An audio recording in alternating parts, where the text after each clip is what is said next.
Hello, everyone. I'm Colin Tessier of WrestleZone.com, joined by John Clark tonight to talk about NXT TakeOver in your house. John, how you doing? I'm doing very good. It was a very good show, very good night. All kinds of action. How you doing? I'm good as well. I mean, nights like tonight, I mean, maybe it's over exaggeration, but shows like this one make you say, like, man, this is why I love wrestling. You got a dynamic main event. I mean, and John, we're not supposed to be biased, but when you have two big matches go the I'm way you want them openly to go, like biased. Don't feel bad.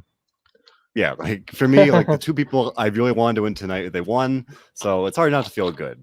So, but even then, like even if the matches didn't go the way I wanted them to, all of them were very good. So, hard to feel too upset about it. And we'll talk all about it. Before we do, just remind you all that this show, like everything we do here at WrestleZone, is available on any number of streaming platforms.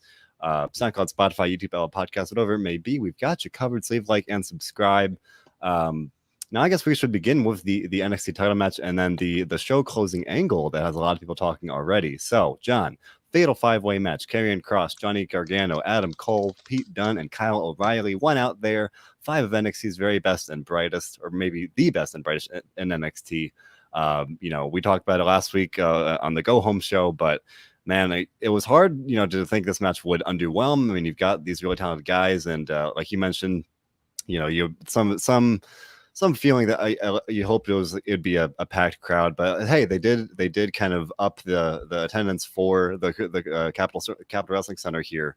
But weirdly enough, I saw some comments that the crowd was kind of dead for this one, but the guys in there did not let that stop, and they went out there to put on a great match. At any given point, it looked like any one of them could have won. And even again, it was one of those matches where going into it, I had a feeling Karrion Kross would win, but then there were some rumblings that maybe he'd get called up. So then you had to wonder if someone else would win. But no, Kross in the end, he made Kyle O'Reilly tap, or he choked him out, and it felt like Kyle O'Reilly was right there. He had Adam Cole in the heel lock, and Karrion Kross just walked away in a very competitive match. John, what do you think of this one? This was a very good match. A very good.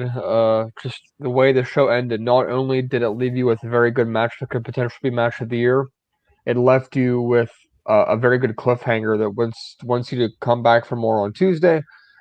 There was way too many people here that had expectations that Cross was going to drop the belt. I was surprised by how many people were picking Adam Cole, Johnny Gargano, and just other superstars. Because to me, there was no doubt who was going to win this match, and I was not caught off guard at all. Like this was completely expected for me. The way the show ended. Um, However, what I was worried about the most is that I wanted there to be some kind of angle to end the show, whether it be somebody coming out to confront Cross or whatever it could have been. And I'm happy we did get something after this match to end the show, which, even though it was definitely caught off guard for me, it's exactly what I wanted. I wanted something, not just a cliffhanger, but something to continue a story. And it appears they're going into the direction here of William Regal has lost control. There's Kai. There's so much going on, and it's almost like it's too much for him to handle, and he's done. And I've seen names floating on already. I'm sure we'll get into that a little more. I've already seen people commenting and things like that. So we're definitely going to get into that. People commenting Samoa Joe. One of my favorites. I've seen people commenting Daniel Bryan. That'd be a great fit, I think, as well. But before we get into that part, the match itself was a very good match. Uh, they revisited a lot of stories like Cole, Gargano O'Reilly, Pete Dunne, and Karrion Kross. We're getting into it a lot. Uh, a lot of comments that Kross doesn't have the chemistry with the other four that the other four have with each other. I think that's okay. I'm not sure they'll pick one specific guy out of this match to feud with Kross after.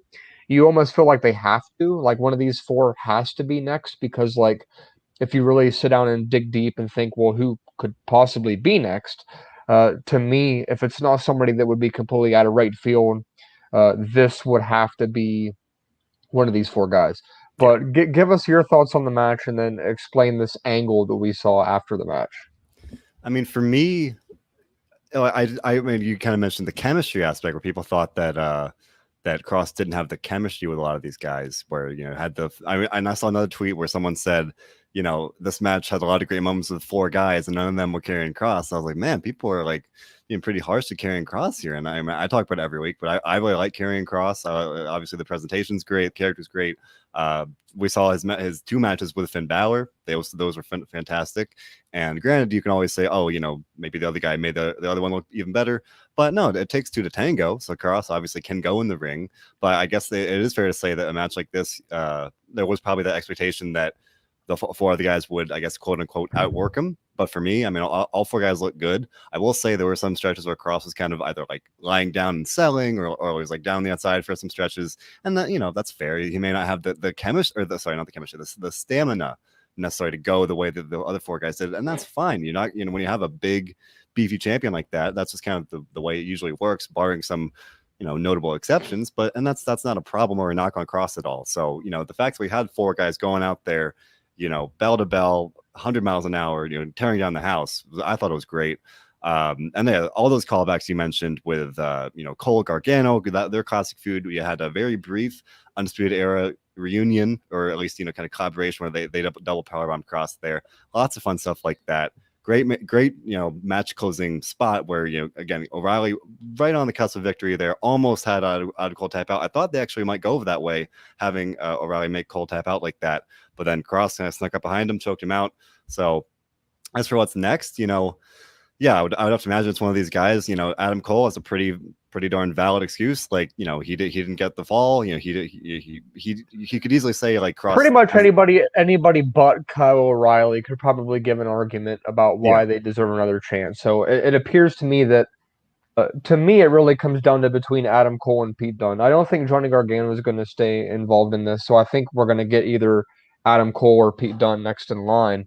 But I think one of the most interesting parts of this was, obviously, you all know, after the match was over, we get a random backstage interview, which doesn't usually happen in the NFL show unless something big is going to happen.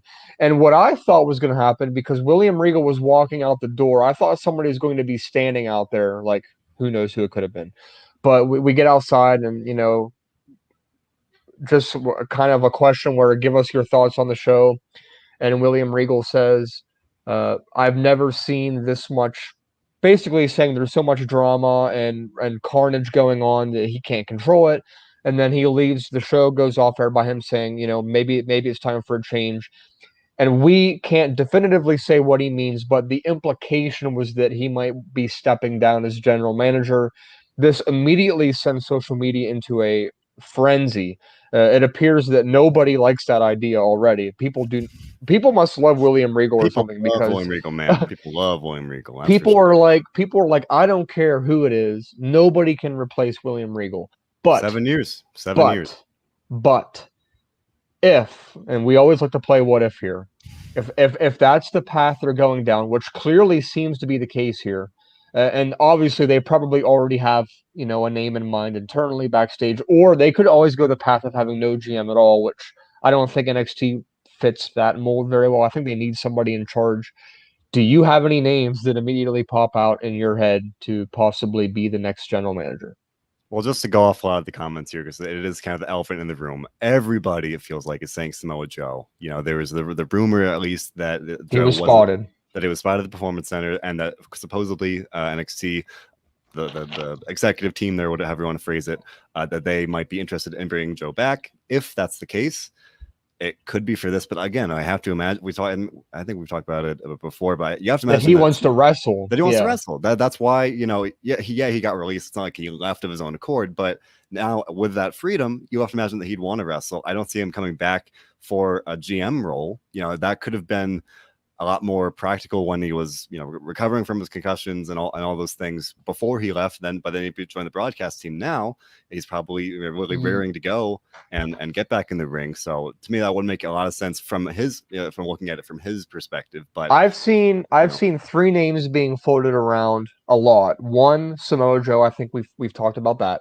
Let's talk about the second name being floated around, which is, interestingly enough, Shawn Michaels. People are thinking that Shawn Michaels could possibly be a GM role. He's already involved backstage with the show every week anyway. So I mean, I think it could be a fit. But before I get your thoughts on that, let's tie in the third name also, which is Daniel Bryan. He's been vocal about kind of wanting to step away from a full-time wrestling role. He's been a GM before. This is something that might be up his alley as well. Give us your thoughts on both the potential of Shawn Michaels and Daniel Bryan, and if you like either of those ideas. It's weird because both got like the one of the reasons that William Regal worked is that when he became general manager, he was pretty clear. Not all right. I'm gonna this and be a little roundabout, but when William Regal got the job, he was pretty clearly like non-wrestler. Was there, and yeah, he's a popular name. Like he has obviously a lot of experience. That like everybody knows William Regal, but he's not a Shawn Michaels or Daniel Bryan. He's not the kind of like I worry with those two that in a way they like overshadow whatever's happening, and on the storyline. Like if it's when you have the, the whatever it might be, a title announcement or whatever, that it's like, oh, Shawn Michaels did this, or oh, Daniel Bryan did that, or let alone when they arrive. Like I like the idea, like in terms of like, yeah, the star power would be a way to like give those guys something to do. I've always like kind of wanted to see Shawn Michaels do something on screen in that capacity. For me, I guess it has surprised me that he never got like a Raw GM spot or whatever, or SmackDown GM. So, and because of his clear passion for NXT, the fact that he is there anyway, that would make sense. And I guess in a way, I'd worry about that, what I just said about overshadowing less for him than for Daniel Bryan. Because Daniel Bryan comes back in that role, then you're clearly wondering, oh, he might face Karrion Kross. He might do this, that, or thing in the ring. He's still, even if he's transitioning to the part-time role, it is a little different. I think yeah. Go ahead. No, I think either one would be a good option. I guess especially for Daniel Bryan, that would be my concern, that like it would feel kind of temporary just so that he could probably wrestle again. I was just gonna say I don't want people to. I don't want when you say overshadow. I don't want people to get the implication that whoever it may be has to wrestle or has to be involved in the ring, because we've gotten to the point now where Adam Pearce is basically the authority figure for Raw and SmackDown. Nobody has the expectation he's going to have a match. William Regal was the same way. But part of me feels like if Shawn Michaels steps into this role, there's always going to be that lingering thought where is he going to come back to the ring? Is he going to come back to the ring? I don't want that to happen here. But I can't think of an immediate name. And let me make it clear as well. I don't think that Triple H is going to be doing this. I don't think he's the kind of guy that's going to be an on-screen authority figure. We've seen this before from him. But Shawn Michaels and Daniel Bryan probably do pop out as the top two that I think of the known names. Now they could go out, bring in somebody completely that we don't even know about, and that could be interesting as well. But Samoa Joe, for people saying Samoa Joe, I can't see it. I just can't see it because I think he wants to be in the ring. Michael Ken says maybe a Ted DiBiase. If he's interested in being more on the show, I mean, I think his time is probably almost up after he's done all this, but it's always nice to speculate. I'm sure we'll get to talk about this more on Tuesday, but we have 4 other matches that happened on the show tonight. I want to talk about the other major championship match, which was the women's title match between Raquel Gonzalez and Ember Moon tonight. Very interesting. There was the thought that maybe we'd get some drama at the end of that match as well. We kind of got that in the middle of the match as Shotzi Blackheart returned to kind of handle Dakota Kai. This was a very good match. Arguably, some people say this was the match of the night. What do you think about this match? A lot of people said this was their favorite match. What do you think about the match? I'm sorry. I thought it was a very good match, and I think I saw someone right away when we started said it was their favorite match of the night. Nesha Kerr saying the ladies stole it for her. And I definitely saw a lot of good feedback on this match. A lot of people really pointing to this one as potential match of the night, if not like their contender for match of the night. I thought it was very good. For me, I more looked at it from maybe the storyline perspective of like this is the second challenger in a row, or Raquel Gonzalez beat them. It's an established name. Mercedes Martinez is different. It's more that veteran presence. But Ember Moon, while less of the veteran in the literal experience sense, Martinez had like 20 years experience. Ember Moon is that established name, a former champion, and there was that kind of compelling redemption story that we had talked about where she was returning from her injury, had contemplated retirement. There was that a pretty easy to tell story there.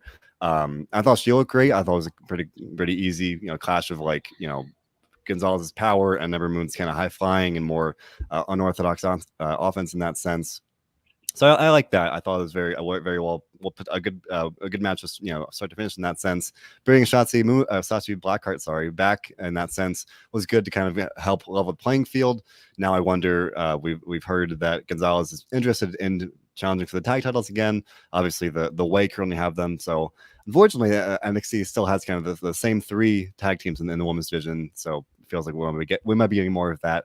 But for me, this was yet again another good way to have Raquel kind of be an established name and really kind of she doesn't need to keep like proving herself, but it's good to keep building up these it's like putting some on your resume. It's another like another notch on the belt. Just I thought that was pretty good for her.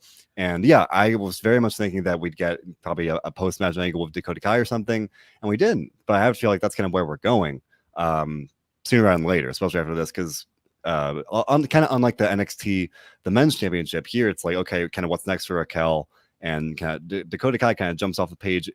Maybe Shotzi for a one-off, but I think maybe the next big program could be Dakota in that sense. What do you think, John?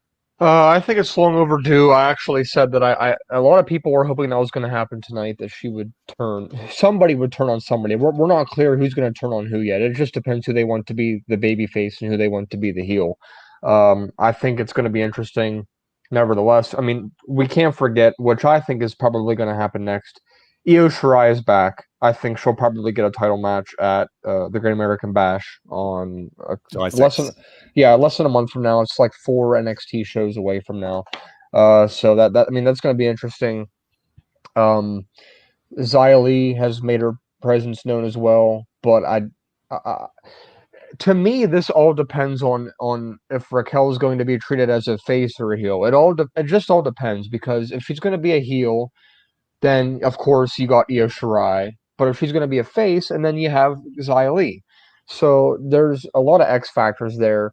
I just think that Ember was kind of like I hate to use the term one and done, but I think she was just kind of that big name to give Raquel a further step into her career, and somebody that actually needs this opportunity. Make no mistake about it. In my opinion, Ember Moon is needed much more on the main roster than she is on NXT. It's a shame that the reports have indicated that she is happier in NXT. She doesn't like the whole touring life and anything like that. But SmackDown and even Raw needs her, really, and I think that would be perfect for her. And even Shotzi. I think at this point, Shotzi could also move up too, and it'd be fine.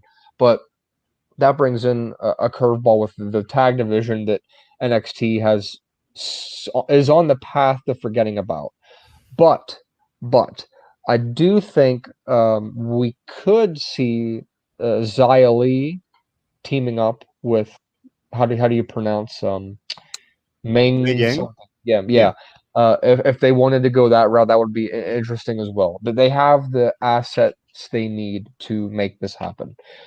So I thought overall this was a good match. I was interested in it. The result was good. Interestingly enough, if we're looking at one-on-one title matches, there was only one other one on the card tonight, which was a ladder match for the $1 Million Championship. Like we thought, when it comes to storyline, this was the best match as far as developing storyline on the night. But make no mistake about it, it was full of high spots, and it was a very good match. Cameron Grimes took a pretty nasty fall at the end off that ladder there. It looked like LA Knight had a little bit of trouble there grabbing the case at the end. He struggled for a couple seconds. He finally did get it. He won the match. I thought the right person won the match. This was 50-50 with social media on if the right person won. I'm pretty sure I know what your thoughts are. I think you're on the same page as me with thinking the right person won. But there can be a case made for Cameron Grimes being the one to win. But I want to get your thoughts on what the match itself, and I assume you don't think this is over between these two. Yeah, Or do you? Or do you? No, okay. I'm gonna take that like the kind of 3 questions in one. First, LA Knight to the moon. John, I think I said it on our first NXT post show. I was like, push this man to the moon. He's so good. He's got the look, the charisma, the mic skills, good in the ring. I like him a lot. I think he's really got so much potential, at the very least, as an NXT champion contender a little down the road. But man, I was very happy with this. Like I said at the beginning of this show tonight, I really wanted Karrion Kross to win, and I really wanted LA Knight to win. And there are a couple points where I was pretty convinced that Cameron Grimes would win, and I just kept thinking, like, man, there's so much money to be made with LA Knight and potentially a Ted DiBiase pairing there. Now that LA Knight has the title, I think that's definitely a possibility if DiBiase is sticking around. To your second question, if I think they're done here, no, I think Grimes is going to be like, hey man, like I want another shot, like because I don't necessarily see someone immediately stepping up and challenging for this title other than Grimes. Like this is what they've been fighting over, and I wouldn't make a lot of sense for him to be like, okay, I lost, that's it. But you pretty clearly would want another shot. Would be, I don't know if they can necessarily draw it out all the way to Great American Bash. I think they might be able to, but I would expect another one here. But as for the match itself, yeah, Grimes took a nasty fall there in the end. A lot of people were saying that LA Knight had his working boots on. He was bumping all match long. Took some big bumps there to really sell the how both guys really wanted this win. Both guys really just went all out in this one. And yeah, it's not like it was necessarily a 5-star match, but more like you said, John, from that storytelling perspective, this was really one of my matches of the night. And yeah, even from the in-ring, it was, as Steven Chambers saying, better than expected. It was a good match. And yeah, Grimes definitely is the babyface in the situation. It's definitely not Knight. And Michael Kent saying the ladder match was good, and I would agree. I say it every time I see a ladder match. These things are brutal. You're seeing like neck breakers on ladders, and the Cameron Grimes like fell off the ladder onto another one. These ladder matches can be pretty rough. And that's just kind of the way that the wrestling business has evolved, especially in WWE. They like to bring out these ladder matches for, because Robert D. Fleece says on SmackDown show all the time, people love ladder matches because they are so like, you got the high spots and they are like tough to watch sometimes, not in like a hardcore violence kind of sense, but like some of these bumps are pretty rough. But yeah, man, I very, very happy that the LA Knight won. For me, just we talked about it for a couple weeks now. He really needed this in the sense of this signature win for his NXT run. And for Grimes, doesn't really need it in the sense that he's still got that very strong character. He's going to bounce back just fine, and I would expect another one, but another match from these. But what were your thoughts kind of on overall and going forward, whether or not they're done with it? I don't think they're done with it. I think Grimes will probably want to fight for the title, at least once or twice more, and maybe a singles match or whatever. There was actually a news article posted today there on WrestleZone from me. An LA Knight had done an interview.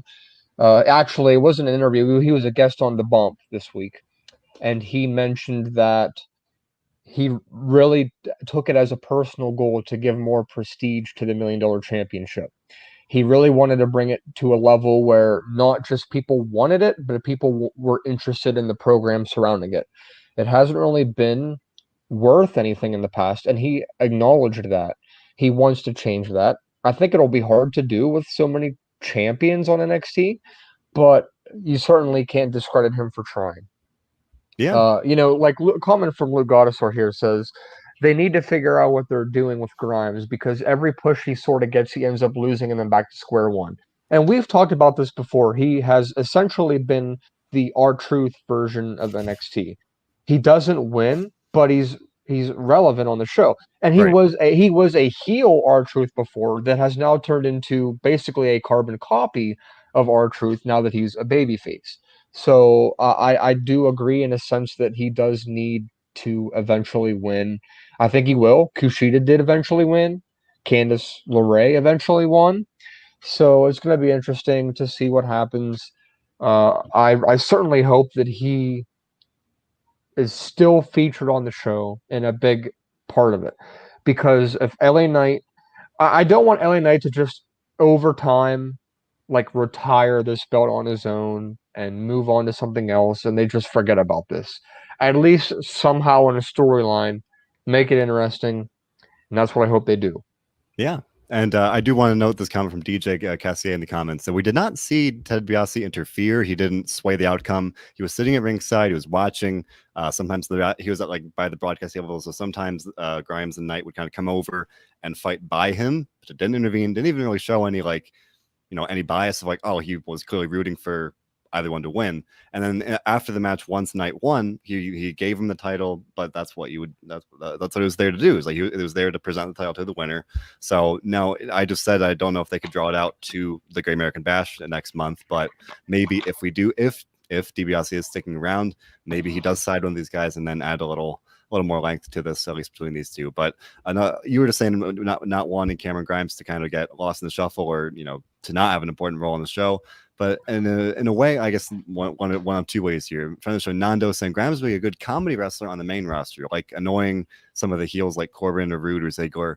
I think you just compared it to R-Truth. There is something to be said for that, whether it's on NXT or the main roster, and I said it, when we were just talking about the match itself, the outcome here, Grimes lost, and there's definitely some truth to the fact that a lot of his pushes are, if not stop-start, that he does kind of just end up losing, like his program with Dexter Lumis last year, that kind of set him back to square one once he lost that. But for this one, he does have that strong character work, so there's definitely a role from NXT. And I think I remember Triple H was talking on the media call before the pay-per-view on, I think it was Thursday, and he was saying about the vignettes, what they did with DiBiase and stuff. Like, he seemed at least like pretty high on how those turned out. So, and obviously those vignettes are for Cameron Grimes. So I would imagine that the work that he's been doing as a character standpoint, they will want to have him on the show in some feature capacity. So I'm not too worried about that. But hopefully, that they don't. I hope they don't just drop this, and that they do find something good for him beyond this. But so let's talk about the other championship match on the card, which was 2 titles up for grabs at the same time. It opened the show. It was a very good match, I thought. Some very high spots throughout the entire match. Obviously, they retained the titles, MSK and Bronson Reed, over Legado del Fantasma. Break it down. What are your thoughts? Man, Legado del Fantasma. They're all so good. I really think so highly of Santos Escobar. I tweeted it. I think just when he came to the ring, I was like, if this man doesn't become the NXT champion, then something's gone seriously wrong. At the very least. Or you only get 140 characters in a tweet. But I meant, or unless he does so well that he gets, they jumps the line, just goes right to the main roster. Like, he needs a good run here, whether it's in NXT or the main roster, because he's just. I mean, I don't want to be that guy, but I think he could be everything that they failed to capitalize on with Andrade. He's got the in-ring skill, the presence, the charisma, the look, everything. I really I enjoy watching him work. I enjoy this stable with Legado he's got going here. I could watch MSK and Legado fight all day. I think both teams are great. We've talked about it before, but they're really doing good work for the tag division, just kind of building up this sense of the importance of the tag titles. Can we talk about Bronson Reed just pancaking Escobar through the barricade? He one-upped his previous squash against the barricade. This time went through the barricade, totally destroyed the man. Thought that was a fun spot at the end, and then that was kind of the the icing on the cake. So then Reed squashed one of the remaining members of Legado for the win. Man, this was a good introduction to the show. Pretty solid start there. I mean, and we're seeing some comments that was predictable, and I would agree. I did not expect the champions to lose when you have a 1-10 match. We talked about this on the Go Home show, but you wouldn't expect, like, let's say, I don't know, one of Legado pinned MSK, then Reed will lose his title. Like, that wouldn't be really logical or necessarily good from a storyline perspective. So it might have been predictable, but I liked it.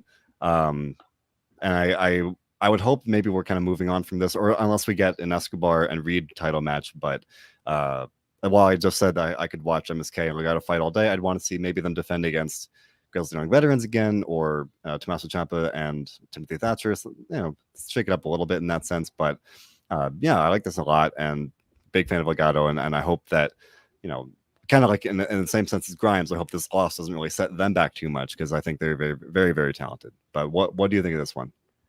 Oh, I thought it was a very good match. The way that the chemistry, they made it so, like, most of the match they were actually wrestling who they would have actually wrestled if it were a one-on-one match. So they kind of integrated 2 matches into one match. It flowed together pretty nicely, but it's hard to mess up with this group of people in the ring together. And I thought that it was okay. I mean, when I say okay, I'm not just saying it was average. I mean, it was a very good match. But story-wise, I don't see how we break this up moving forward. because I honestly think we're going to get a one-on-one match and a two-on-two match between these guys, like we would have gotten. And I think tonight was just kind of to get them on the card moving forward. And I just think that moving forward, they don't need to do this. They could have saved it for NXT and did a two-on-two match and a one-on-one match, or they could have just done one of the matches tonight. You don't have to try to squeeze everybody into the card like they did tonight. It's true. Which leads into what I was going to say next. The fifth match on the card, which to me was like, it didn't make sense to me because the Xia Li and Mercedes Martinez had a match, and they really haven't had too many, face-to-face confrontations in the past couple weeks on NXT. It kind of felt like they just kind of put it in the show. It was a pretty good match. Uh, they made it so nobody looked weak. Even though Xia Li won, they made Mercedes Martinez look very strong at the end. But then I need your help explaining something because I think that I might be losing it here because who is this person that has are we supposed to know who this person is? Like, is this a legit mystery? Like, who is this? Tian Shaw? Or no, sorry. Meiying was the Yeah, one. yeah. So is this? Go ahead. I had to look it up too because I heard I wasn't sure. Like I did some research. Like we've been covering NXT, but she has kind of been this background figure and she's there. I looked it up and this is Meiying. We do know that's who that is. And Tian Shaw, I learned today, is the stable of Meiying and Xia Li and Boa. So who is that? I don't know who that is. Like, am I missing something? I think Karen Q is Meiying, kind of repackaged, for lack of a better word. A very highly touted performer, and getting this this big character push here. I don't know, man. Like for me, it doesn't matter. No, all right, this is gonna sound bad. It doesn't matter who she is, literally. But like having her come out there, that great star presence. She's like sitting on the throne, and there's smoke, and there's lights and stuff, and it looked good. And then Xia Li won the match. To me, I would agree. I would agree that to me, it was kind of, if not thrown together, not necessarily one of this very, very built up program. But I did like the aspect that this was Xia Li trying to avenge her loss in the Meiying Classic 4 years ago. And I may have joked about it this past Tuesday, kind of like the Bray Wyatt revenge tour, where wanting to right the wrongs from your losses in the past. I mean, I always like that story, and it worked here. She got the win. She's really doing great with this character. To me, at least in a general sense, I hadn't been very familiar with Xia Li, so I see her tonight. Cool entrance, good match, get good, good win over an established veteran. We're just talking about the women's title in the show, so maybe you build her up a little more. And then, even though Gonzalez is a heel right now, for me, ideal path forward, maybe we get a little more heel Gonzalez. Maybe she faces Blackheart. Then maybe Kai turns on her, draw it out a little bit. And all the while, you build up Xia Li. Boom. There you go. Maybe by, I don't know, August or September, then she might be perfectly ready for that. I don't know. I like this. It wasn't necessarily, I obviously the main event title match, very, very excited for it. The ladder match, very, very excited for it. For this one, I was just kind of interested in the story, and I was hoping that Xia Li would really really show, I guess, capitalize on that spot. And I think she did. I think she did a great job tonight. Mercedes, because they put on a good match as well. When you have a match with, a card with 5 matches, they're not all going to be out of this world or Sure, and thank you for clarifying because you provided a good answer there. We still are lingering on trying to figure out this whole Hit Row thing and what's the thing about them. Of course, they were on the show tonight as well. It started out when they were promoting gear, and then Hit Row shows up, and I don't know, Colin. What do you think? I mean, them being featured on the show, and then not just them having a cameo, but we also, of course, got Dexter Lumis tonight too, playing Rock'em Sock'em there. Then just walking away there, that was a little. Was there a meaning behind that? I mean, explain that there. I forgot the exact line, but it was Todd Pettengill. I think they're playing. I'm gonna blank on the name. It was essentially Rock'em Sock'em or whatever. Yeah. And Todd said something. It was Karate Fighters. Thank you, Luke. It was Karate Fighters. But I think Todd Pettengill had said something like, "Oh, you'd know something about lady troubles or something," very, very clearly like making fun of his problems with Indy, and then Dexter got mad and walked away. That was all. Fine, harmless enough. And then for Hit Row, yeah, like they have this kind of merch segment, I guess. With what was that? Was Doc Hendricks, or was that Todd too? Either one. But That another was, I think that was Todd as well, but I'm so not sure. another nostalgia segment, and then for the merch as well. Fine, for me, It was yeah, nice to keep them in the show again tonight, but to me, it's almost like that they didn't have to do, like they didn't have to squeeze so much in, like the Indy and Dexter thing. Like, okay, I get it, like, but on Tuesday, like Dexter is like salty. It's like they're it's like, this sounds crazy, but it's like they're 50-50 booking with these two, because one week this guy likes her and she doesn't like him, and then the next week she likes him and he doesn't like her. So it's like, is it possible to 50-50 book with a promo? Because like that's what they're doing, I think. You know what I mean? Like, yeah. I saw someone. I forget who it was. I think Nikki Cross may have even like shared the tweet or something, and someone had like zoomed up on the picture of Dexter hugging Poppy, and like his hand yes, it wasn't was Beth touching her. Phoenix. It was Beth Phoenix. Okay, yeah, and so this investigation, like, oh no, like it's all good. For me, like I like that one more, at least, than it kind of like propelled the, if not, at least it kept the storyline going. At least so like it reminded They will you. never be together ever. John, you're breaking my heart, man. They will Like never they be gotta be together. together. They gotta be No, together. I need this no to happen. merch, no merch coming. Nothing. I'm Hey, man, sorry. if Hit Row Records can get a T-shirt, I've got to believe the Index. Well, we're still trying to figure out what the big deal is here. Like what we're going to talk about this more on Tuesday, I'm sure. And I rubbed people the wrong way. I understand. I love this comment from Nando. He's saying, John, to be fair, sometimes dating can feel like 50-50 booking. That is amazing. Oh, comment of the night. But is it really true love? Like, is it really true love if they keep doing this back and forth? I mean, come on.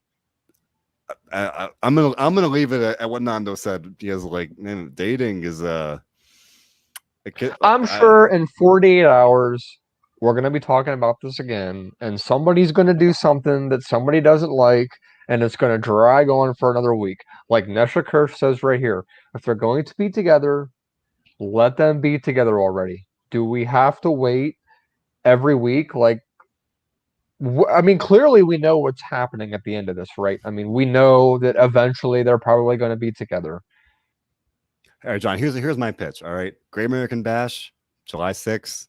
Granted, we got some comments to be better if it were on the Sunday, July 4th. Like this, we got this takeover on a Sunday, but hear me out. All right, Great American Bash, classically, July 4th, I guess the same week, obviously. You have fireworks for the Great American Bash, and you get fireworks with a storyline when they kiss for the first time. Boom, magic. You know what? You know what would be even better? You know what would be even better is like your scenario is playing out. They're about to go in for the kiss, and Indy slaps him in the face and walks away, and Johnny Gargano comes up right behind and pounds him, and that's it. There we go. I was gonna do it to you, but Ridden Fierro said it best. John, I guess you. I knew. I saw it. You're trying to keep these people apart, man, and I need this to happen. Well, let's talk about the overall show tonight, and from a scale of 0 to 10, what do you think? My first instinct was like an 8.6, and that feels both a little too high and a little too low, because I really like this show. I mean, all the matches were good. Like I said, even 5 matches, even the one that was supposedly not the weakest, but the least really like hyped up, the Mercedes Martinez Xylene match, I like that a lot. And obviously the main event, great, and then the ladder match, like that a lot. So I'll stick with an 8.6. I'll roll by that. How about you? I'm getting a lot of flack here from various people. I get Luke saying that I want them to recreate Edge and Lita. I get Michael Kent saying I want Lily. I get Nesha Kirsch saying I'm a hater, and I get DJ Cassier saying that I want Indy to myself. because I don't want Dexter to have her.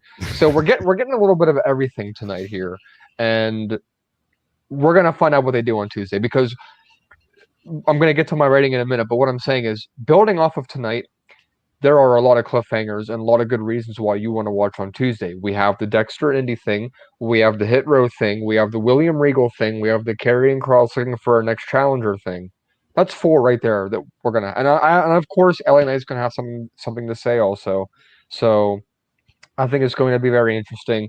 I think the show tonight, I'm going to give it an 8.5. I thought it was a very good pay-per-view, but to me, what makes them have a really good rating is when it's not the main events always deliver on these shows, but when you have the what I call the mid-card matches need to deliver too. And to me, the Xia Li and Mercedes Martinez match didn't really give me the vibe of a 4 or 5 star match. The rest of them were very good. Opening match very good. The ladder match was very good. Women's match I thought was okay, but for some reason I just think a lot of more people gave it more credit than I personally would have. But I'm not saying it wasn't good because it was. The main event, I've seen people saying that it could possibly be match of the year so far. Uh, right now, as we all know, Triple H is doing his post-show media call. I've been just keeping my eyes out on Twitter, and Triple H himself also said that he thought this was probably NXT's match of the year thus far as well. But though he probably says at the end of every takeover that their main event was match of the year. I do want to point out this comment that we just got. The crowd was a 3. The crowd was horrible. For having 300 people in the show, maybe they were just salty they had to be transported from Full Sail University and had to wait in the rain to get into the show. I saw a lot of people commenting, how do I get tickets to that? It appears that it's a combination of invitation only, and if you've been to NXT shows before at Full Sail, Right. you got an email asking if you were interested in coming. And even though they said that the distancing protocols and everything would be laxed, I still saw a lot of masking and stuff like that. But the crowd was definitely not good tonight. I don't know what was going on. And I saw people commenting saying that they were told to be dead. Oh, come on, give me a break. The crowd is not told to be dead. Oh no. I think that they desperately need to get their takeover in August. And when I say on the road, I saw rumors that it might just be in Orlando. I don't care where it's at, but you need to have it in an arena where you can have a crowd and have it give it a look and feel of an old school takeover. Right. We got to address the comment from James here before we leave. Tonight's NXT takeover was like enjoying a breakfast after pulling a long graveyard shift. 8.4. Um, I love it. Keep it coming, Mando. You're the best. oh boy. And Yeah. one final comment I want to point out is Herman saying the crowd were on their phones most of the show. I did see that. A lot of the crowd looked like they were like almost like watching the show through their phone as they were recording it. That's just the nature of the beast nowadays. We're going to see that a lot when we get back into the stands in July here. People are excited to be out. Yeah. They're going to be taking pictures and recording the whole show. That's just how it is. So, very good matches. Yeah. And we're going to be talking here with you guys the next 2 nights in a row. And I don't think it's going to get any better than it did tonight. So Yeah. cherish the show we got tonight, because I don't think Raw tomorrow is going to beat this show. I mean, I hate to say it, but for me, I'm watching this show. I had a smile on my face the majority of the time. The matches are good. I was happy with the outcomes, how they handled how they booked those outcomes. So yeah, for me, this is peak. This is a good show, good matches, and I was happy with it. Probably not going to be saying that tomorrow, but that's okay. But to wrap up here, some more comments for ratings. Herman Dakar with a 9. Kevin Taylor with an 8.3. Nestor Chris with an 8. An 8 seems to be kind of the general range here, somewhere in the 8 range. And we both fell one in that range, so it makes sense to me. Michael Kent with an 8 and Steven Chambers with an 8 as well. So, no, this was a good show. And I will say, we did not see anything about Diamond Mine tonight. So, I wonder if that'll be... coming up soon. Maybe they'll draw it out to the Great American Bash to kind of give that show something. That, and people were speculating that maybe it would have something to do with William Regal stepping down, but I don't see that happening, because I don't think they would have advertised it way in advance and then have it now just be like, oh, this was about William Regal. It just wouldn't make sense to me to do it that way. Oh, but I forgot. Michael Covington says tomorrow is Evolution, so maybe Raw will be a 10 out of 10 with Evolution tomorrow. Excited to talk about that with you all. So I'm sure we'll have some thoughts on that. I'm sure we will. So we'll be back here tomorrow, Monday night, for the Monday Night Raw post show. John and I obviously do the NXT post show every week on Tuesday night when there's not a takeover, and then the Dynamite Dudes of Attitude cover all things AEW, and they also do WCW Rewritten for fun fantasy booking stuff. And the Robert D. Fleece and I have been pushed to Saturdays because AEW is on Fridays, at least for the time being. So there's that, and also a great stream of interviews constantly coming to you guys. Whether it's Bill Pritchard interviewing Sean Spears, Fred Rosser, Eric Rowan, I'm more than I can even think to name right now. I interviewed Ring of Honor star Josh Woods earlier this week. So make sure to check that out.